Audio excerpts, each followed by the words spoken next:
ప్రత్యేక సాయానికి కేంద్ర కేబినెట్ ఆమోదం లభిస్తే చట్టబద్ధత వచ్చినట్లు కాదు అన్నారు ఏపీ ప్రత్యేక హోదా సాధన సమితి అధ్యక్షుడు చలసాని శ్రీనివాస్.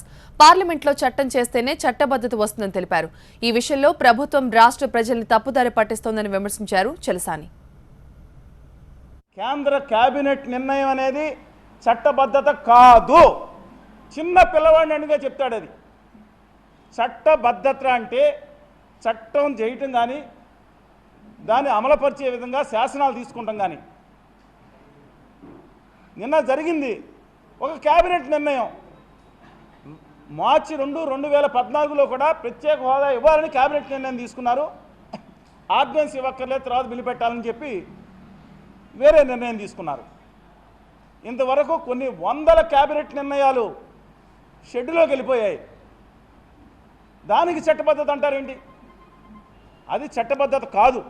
దయచేసి రాష్ట్ర ప్రభుత్వం కానీ ఈ విధంగా ప్రజల్ని తప్పుదో పట్టించొద్దండి. వచ్చిన దానికి అభినందన తెలపండి, చట్టబద్ధతని చెప్పొద్దు.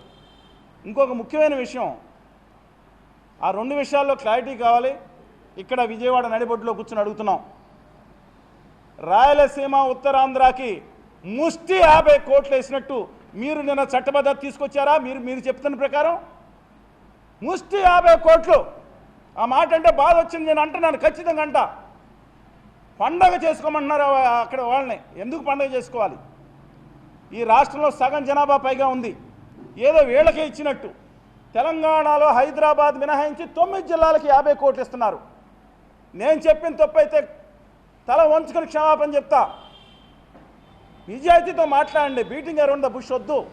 దయచేసి వినండి. మీరు సాధించారు దిగ్గుత్తైన ఉత్సాహంతో. మిగతా 80 పాయింట్లు కూడా ఆంధ్రాకి తీసుకురండి. తెలుగు తల్లి బిడ్డలుగా కృషి చేయండి. రాయలసీమ ఉత్తరాంధ్రకి 50 కోట్లు వేసి సరిపోతుందంటారా? దానికి చట్టబద్ధత తీసుకొచ్చానంటున్నారా మీరు?